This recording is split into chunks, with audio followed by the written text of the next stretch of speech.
Қысым көрсетілген. Өскеменде қаза тапқан сарбаздың туыстары өзін атқанына сенбейді. Түркістан облысынан әскерге аттанған тағы бір жас сарбаз туған еліне табытпен оралды. Қайғы жұтқан анасы ұлының қызмет барысында күн сайын ақша сұрап хабарласқанын айтып отыр. Бұл туралы sn.kz ақпарат порталы хабарлайды. Марқұмның анасы 20 жастағы Қазбек Оспановтың өзіне қол жұмсады деген нұсқаға сенбейді. Оның айтуынша баласы әскери бөлімде қысым көріп, соның салдарынан көз жұмған. Ал әскери басшылық керісінше сарбаз өзін өзі атып өлтіргенін алға тартып отыр. Оспановтар әулеті 3 күннен бері қара жамылып отыр. 3 айдан кейін елге оралды деп күткен ұлдары туған шаңырағына табытпен жеткізілген. Анасы баласының өзіне қол салғанына күмәнмен қарайды. Оның сөзінше, Қазбек қызметке кеткеннен кейін таныстарынан, бұрын бірге жұмыс істеген адамдардан да қарызға ақша сұраған. Барлығын әскерден келген соң қайтарамын деп уәде беріпті. Балам қатты қиналған сияқты, бірақ маған ештеңе айтпады. Менің жағдайымды ойлап, үнсіз жүрген. Ал сырттай бәрінен ақша сұрапты. Күн сайын қоңырау шалып, қаржы керек екенін айтқан. Менің балам қысым көрген, дейді марқұмның анасы Майра. Жақындарының айтуынша, Қазбек әскерге өз еркімен бармаған. Көру қабілетінде ақауы болып, медициналық анықтамасы да болған екен. Соған қарамастан былтыр қыркүйекте мәжбүрлі түрде әкетіп, жол үстінде денсаулығына байланысты кері қайтарған. Алайда биыл сәуір айында күзетші болып жүрген жерінен қайтадан алып кеткен көрінеді.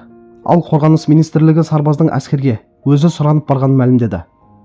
Ведомство өкілдерінің айтуынша, бұл дерек бойынша қылмыстық іс қозғалып, тергеу жұмыстары басталған. Қазір оқиғаның барлық мән-жайы анықталып жатыр.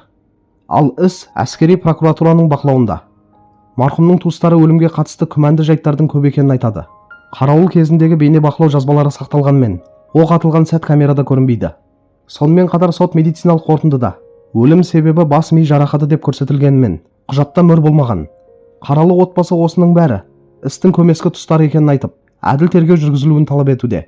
Қадірлі көрермендер, бұл жаңалықты оқығанда адамның жүрегі шымырламай қоймайды. Әскерге кеткен жас баланың туған үйіне табытпен оралуы кез келген ата-ана үшін ең ауыр қайғы. Анасының айтқандары да ойландырмай қоймайды. Баласының күн сайын ақша сұрауы, іштей қиналғаны, бірақ ашып айтпағаны көп нәрсені аңғартады. Әсіресе өзіне қол жұмсады деген ресми нұсқамен анасының сенбеуі қоғамда бұрыннан айтылып келе жатқан әскердегі психологиялық қысым мәселесін тағы да еске салғандай. Мұндай жағдайда бір жақты пікір айту қиын, бірақ күмәнді тұстардың бар екені анық байқалады.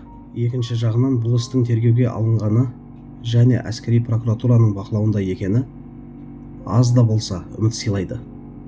Қарапайым халыққа керегі шындықтың ашық айтылуы. Кім кінәлі болса да заң алдында жауап беруі керек.